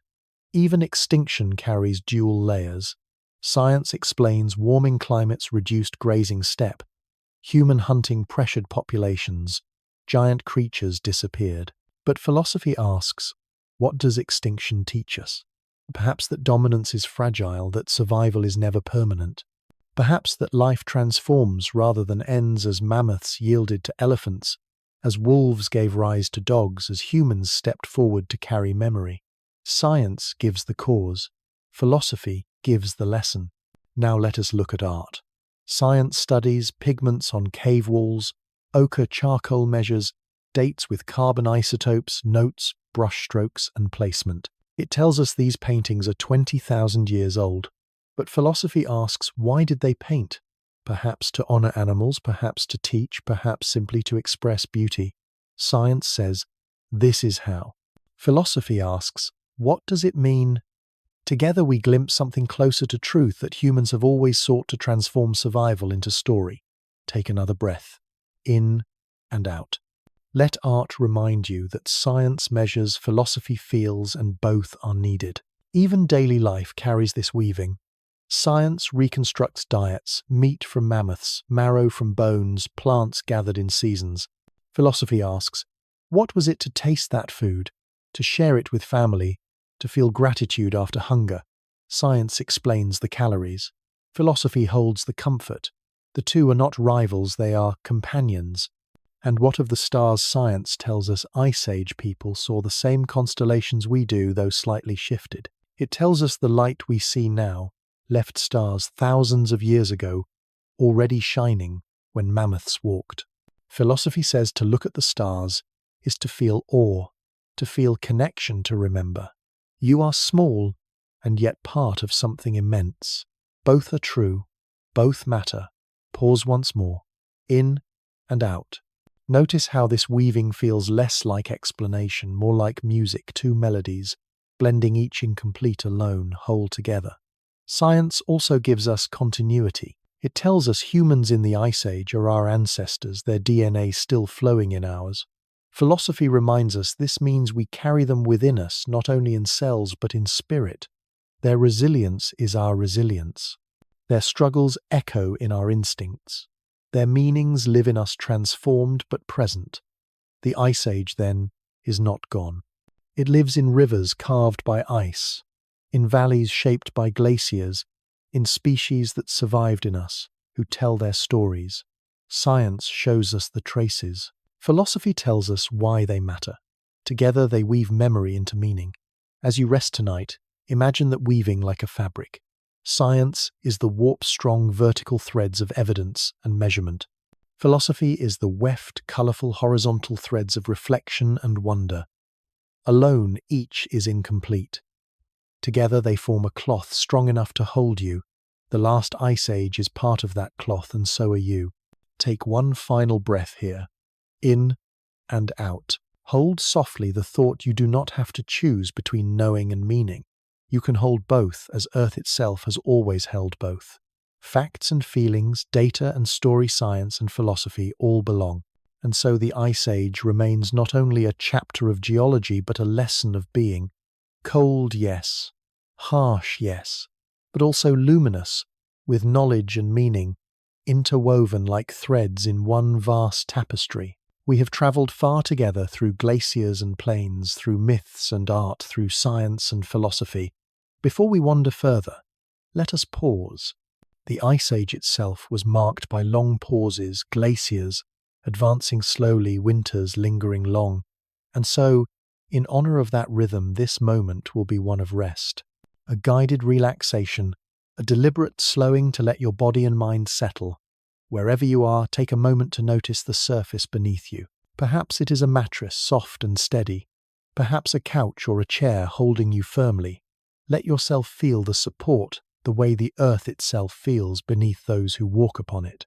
You are held steady and safe as the ground held mammoths and reindeer as it held humans building fires against the cold. Close your eyes if you wish. Begin with your breath. Inhale gently through your nose. Hold for a count of 2. Exhale slowly through your mouth. Again inhale, hold, exhale. Each cycle loosens tension. Each breath connects you to life itself. Now bring awareness to your shoulders.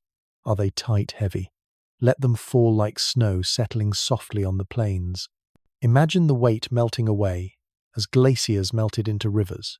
With each exhale, let heaviness drain downward, leaving you lighter, calmer. Move to your jaw. Notice if you are clenching. Gently part your lips, releasing strain. Imagine Ice Age hunters lowering their jaws after a day of biting cold, letting warmth return as they sat by fire. Even such small release is ancient, timeless.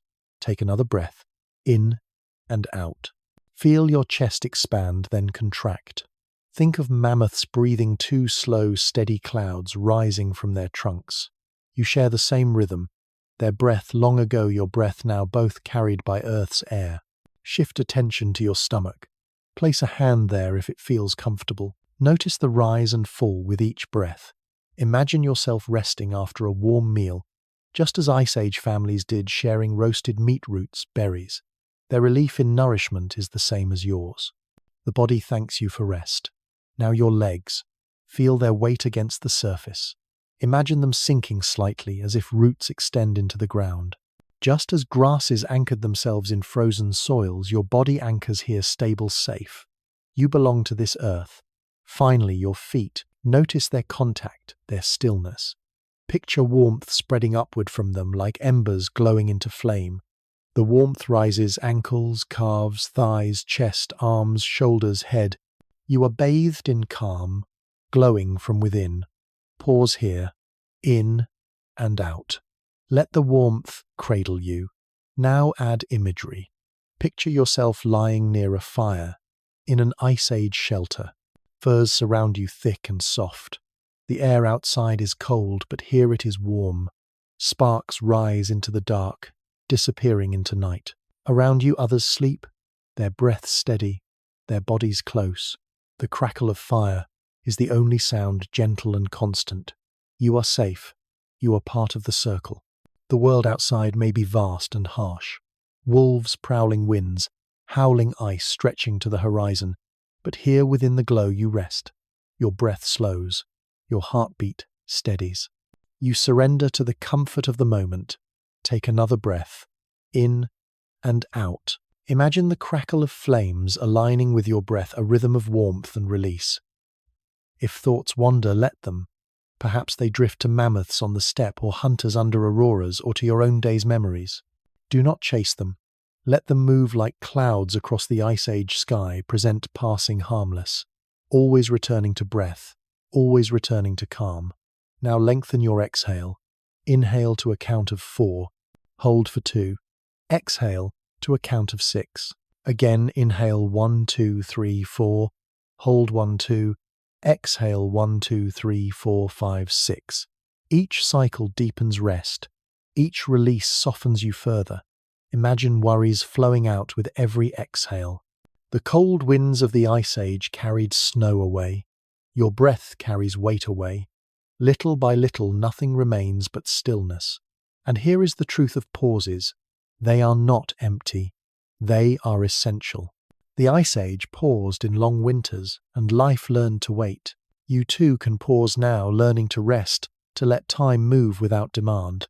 Take one last deep breath here, in and out.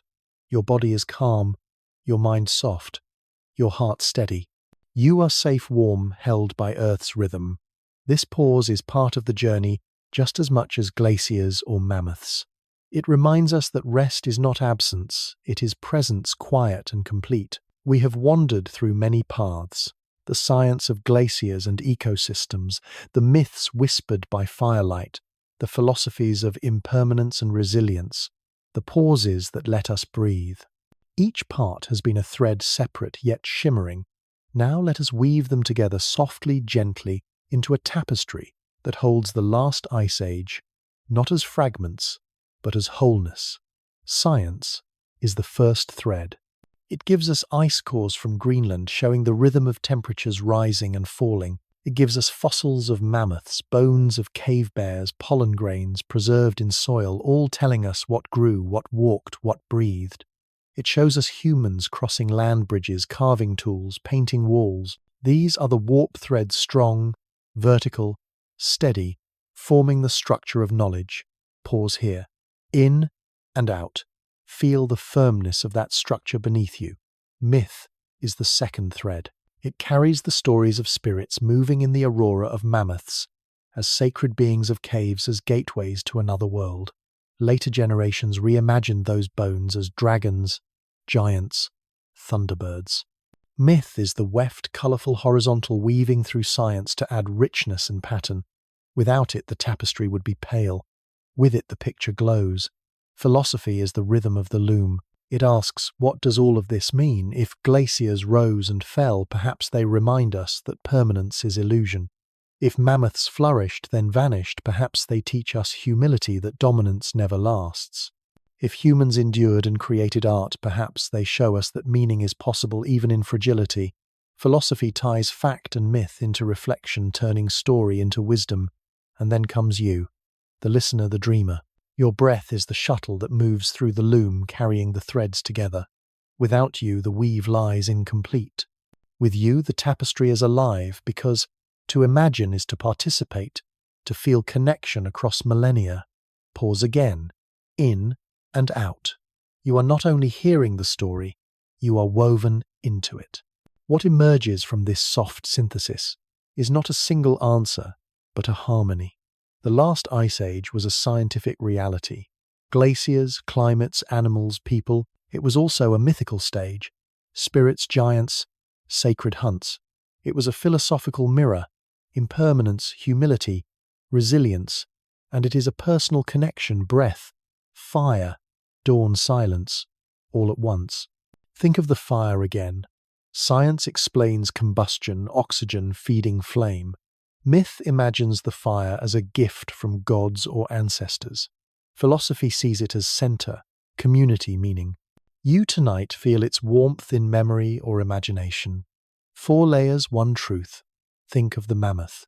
Science describes its biology: curved tusks, shaggy coat, grazing diet.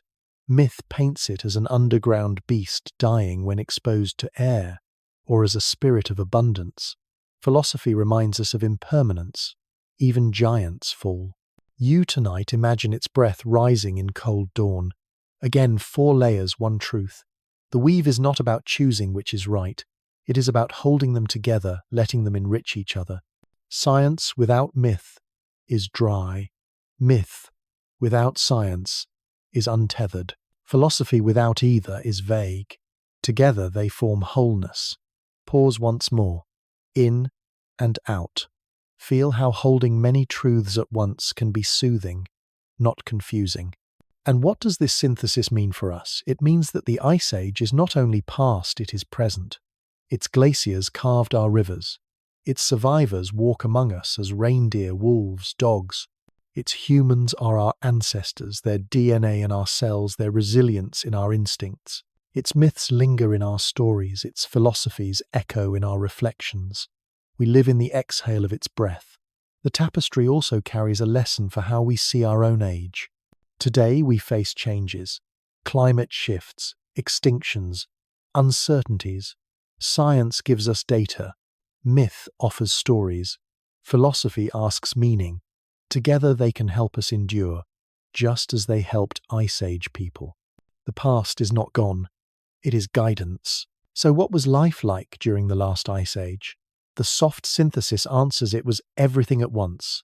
It was science and myth, knowledge and wonder, survival and meaning. It was fragile and resilient, harsh and beautiful. It was ordinary to those who lived it, extraordinary to us who remember. As you rest tonight, imagine the tapestry laid across you, threads of ice and fire mammoth, and human star and story, science forming its structure, myth adding colour, philosophy shaping pattern, your imagination weaving it whole. You are warm beneath it. You are part of it. Take one last breath here, in and out. Let the synthesis settle like a blanket, complete, soft, luminous. The Ice Age is not a puzzle to be solved, but a tapestry to be felt. And tonight you are resting inside its weave. Every journey must at some point begin to turn homeward. Tonight we have wandered far through glaciers and stepped through mammoths and myths, through firesides and philosophies. Now we arrive at a threshold, the gentle space between story and silence, between imagining the Ice Age and returning to your present moment. Crossing a threshold is not an ending. It is a transition. Think of it as standing at the mouth of a cave. Behind you lie the painted walls glowing with firelight, echoing with voices of ancestors. Before you lies the open plain, the stars of your own night, the familiar air of your own room. To step forward is not to leave one behind, but to carry it with you. Pause here, in and out. Notice how you too are at a threshold now, between listening and resting, between wakefulness and sleep. As we prepare to cross, let us look back gently. What have we seen? We have seen the vastness of glaciers pressing down continents. We have seen the abundance of the mammoth steppe herds stretching to the horizon. We have seen the intimacy of firesides where humans carved meaning into darkness. We have seen the silence of snow, the brilliance of auroras, the humility of stars. Each of these is a memory, a gift you carry now. You need not hold them all. Even one is enough. Perhaps you will remember the mammoth's breath in the dawn, or the warmth of fire in a cave, or the quiet truth that impermanence can be comfort. Each image is a small ember glowing gently as you step forward. The threshold also invites gratitude. Think of the creatures who lived then, the mammoths, the wolves, the reindeer, each shaping the land, each leaving traces that guide us still. Think of the humans, our ancestors, who endured cold and hunger, yet found time to paint, to carve, to tell stories. Without them, we would not be here. Gratitude connects us to them across time. Take another breath, in and out. Let gratitude soften you, steady you. To cross the threshold is also to recognize continuity. The Ice Age feels far away, but it never truly ended. Its rivers still flow.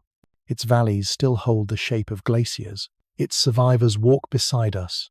Reindeer on tundra, wolves in forests, birds in the sky. Even your own body carries their legacy genes, shaped by cold instincts, born of scarcity resilience, etched in blood. You are not separate. You are the continuation. This realization can feel humbling but also grounding. You are part of Earth's deep story. The Ice Age was one chapter. You are another. The book continues page by page. Now turn gently toward the present. Feel your body where it rests. The surface beneath you is steady like the steppe beneath mammoth feet. The air around you is familiar like the air around Ice Age fires. The rhythm of your breath is ancient, the same rhythm carried through generations. You are home, and yet the story remains within you. Pause again, in and out. Crossing a threshold is best done slowly, not in a rush, but in a lingering way, as one might leave a sacred place. You do not slam the door of the Ice Age behind you. You bow to it softly in respect. You carry a piece of it with you, a sound, a scent, a truth, and step gently forward. Think of the lantern metaphor.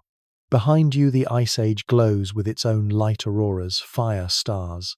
Ahead, your present glows with another light, lamps, screens moonlight through windows. You carry your own lantern too. Curiosity, imagination, memory. It does not extinguish when you cross.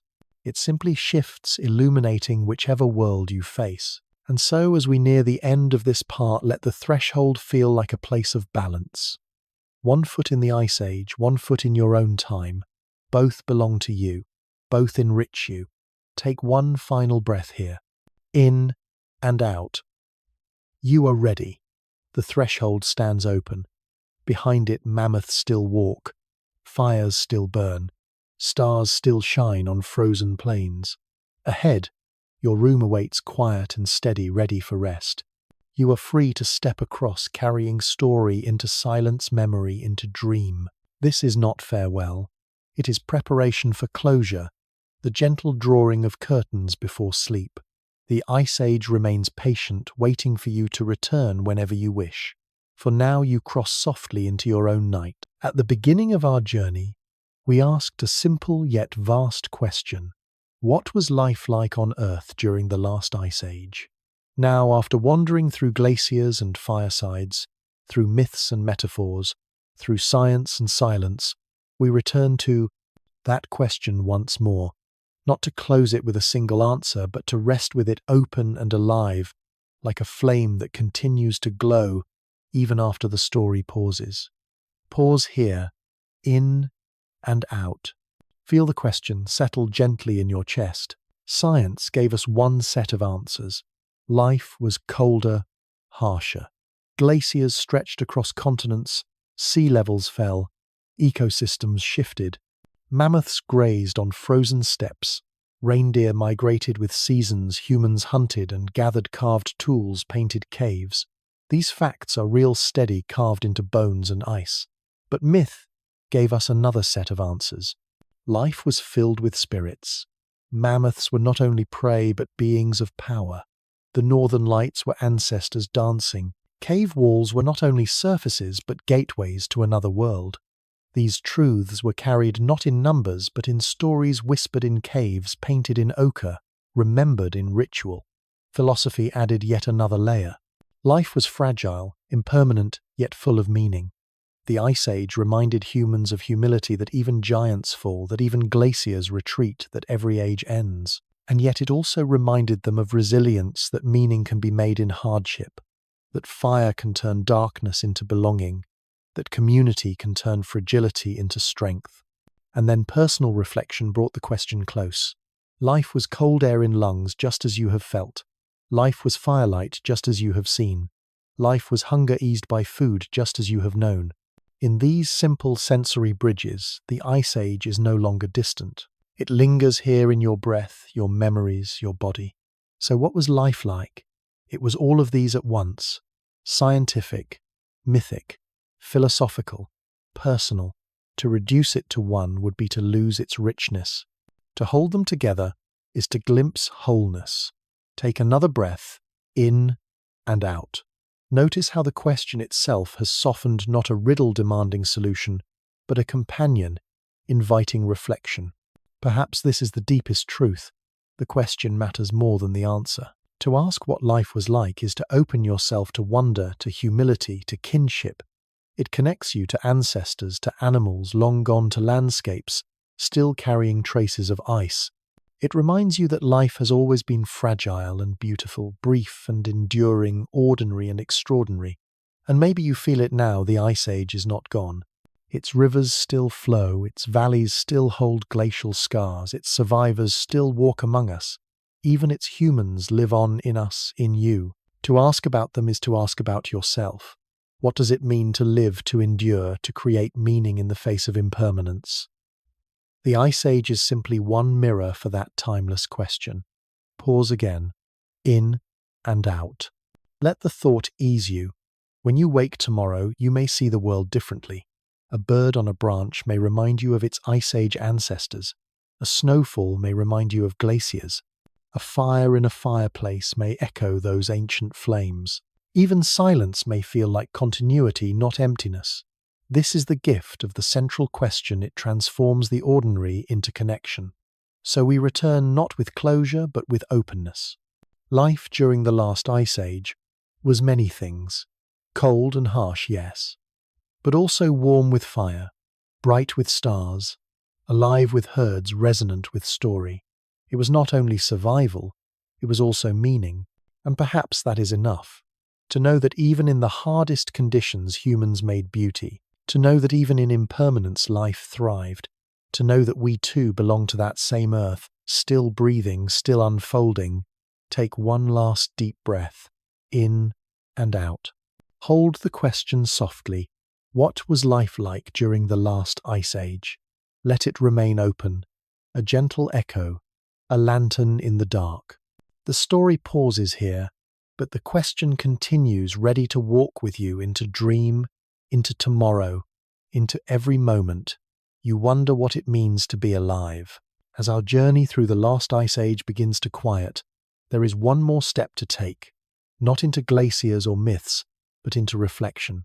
Because every story, no matter how vast, is only alive when it is carried forward.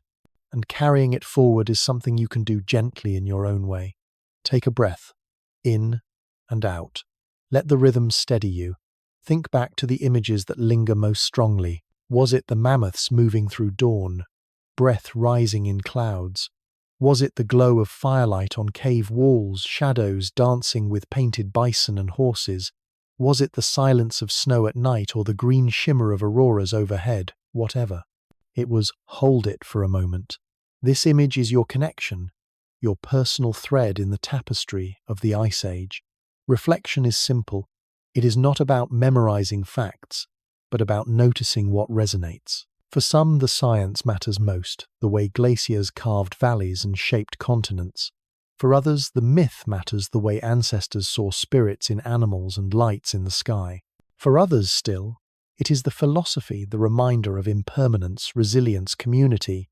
And for you perhaps it is something quieter, the sound of wind, the warmth of fire, the patience of herds. Pause here. In and out. Let reflection soften, not sharpen. Now comes the invitation.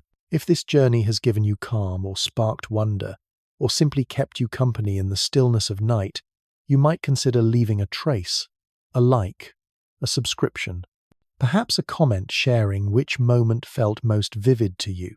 This is not obligation. It is not a task. It is an offering, a footprint in snow, a handprint on a cave wall, a signal for those who come after. Imagine it this way. In the Ice Age, people left marks on stone paintings, carvings, symbols. They could not know who would see them, but they left them anyway, gifts across time. Your simple act tonight, clicking like, subscribing, commenting, is the same gesture. A small mark saying, I was here, this mattered to me. And someone else wandering restless may see it and feel less alone. Take another breath, in and out. Notice how gentle that feels. No pressure, only possibility. Reflection can also ripple outward. Perhaps tomorrow you will share the story with a friend. Did you know the Great Lakes were carved by glaciers? Or perhaps you will simply step outside, feel the cold air and think of mammoths. Perhaps you will notice firelight more tenderly or stars more humbly. In each of these acts, the Ice Age lives on not as distant history, but as part of your own story. And here is another invitation to reflect not only on the Ice Age, but on your own age. Just as our ancestors lived without knowing what came next, so do we. Their Ice Age was their now. Our present is ours. Their survival depended on fire, story, and community. Perhaps ours does too, in different forms. Reflection helps us see continuity, reminding us that we are not separate, but part of the same long flow. Pause again. In and out. Feel how reflection is not weight, but release. So here is the gentle call to action. If this story brought you calm, leave a small trace. Like, subscribe, comment, share your reflection, however brief. It will not vanish. It will linger like footprints across snow, guiding others toward warmth. And beyond the screen, let reflection move through your own life. Notice the small things: rain on windows, silence of night, warmth of fire, glow of stars. These are Ice Age echoes, still present, still alive. Carry them with gratitude. As you prepare for rest, hold softly the truth that reflection itself is part of survival. Our ancestors reflected through myth, through art, through ritual. You reflect through thought, through memory, through simple noticing. Both are acts of being human. Both carry life forward. Take one last deep breath, in and out. Let gratitude fill you for the Ice Age creatures, for the ancestors who endured for yourself, for taking time to listen, to wonder, to reflect. The story quiets now, but the reflection continues. You carry it gently into dream, into tomorrow, into the ongoing story of Earth. Every journey, even one that stretches across glaciers and millennia, must find a place to rest. Tonight we have walked together through the last Ice Age, through mammoth steppes, firelit caves, painted walls, myths and metaphors, science and silence. Now the story folds softly like a fur blanket drawn over weary shoulders.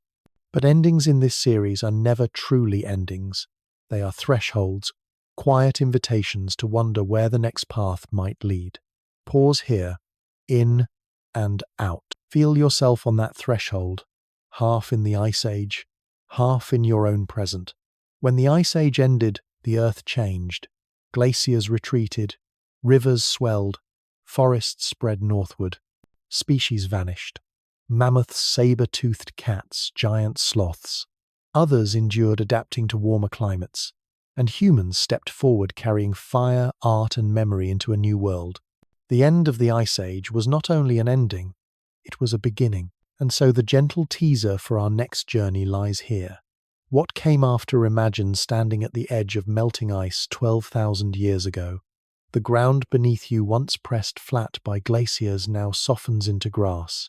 Streams run faster, fed by meltwater. Birds return their calls, filling the air. Where once herds of mammoths grazed, smaller animals wander: deer, boar, wild cattle. And humans, no longer just hunters on frozen steppes, begin to experiment with seeds, with soil, with staying still. The seeds of farming, the beginnings of villages, the slow rise of civilization, all of it emerges in the space the Ice Age left behind. Pause again, in and out. The next chapter waits, but it does not rush. There are other paths we might take as well. Perhaps we will wander further back into the deep time of earlier Ice Ages, or even into the warmer ages between them. Perhaps we will step sideways into other mysteries, into the deserts where early humans learned to endure, into the oceans where giant whales replaced marine reptiles, into myths that grew in warmer climates. Each path is open, each question glowing faintly like lanterns in the night. But for now, the teaser is simple. The Ice Age ended and the world we know began. To explore that transition is to explore ourselves, our roots, our first steps toward the lives we live today. Take another breath. In and out. Imagine carrying curiosity like a small ember in your hands. Not urgent, not heavy, but steady, glowing, ready to be kindled again in the next story. And here is the gentle promise: the journeys will continue. Each episode another step, another exploration, another reflection. The Ice Age was vast, but so too are the ages before and after.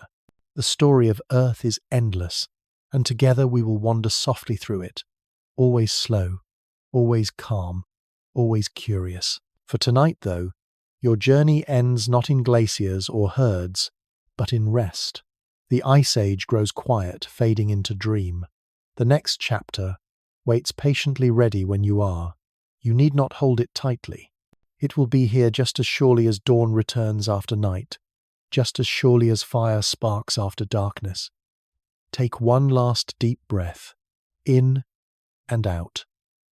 The mammoths sleep now, the fires dim, the stars continue their slow arc across the sky, and you too may close your eyes, letting curiosity settle into calm, letting story drift into silence. This was the last Ice Age. The next journey begins soon. Until then, sleep gently, dream deeply, and remember that you are part of Earth's story still unfolding. Good night.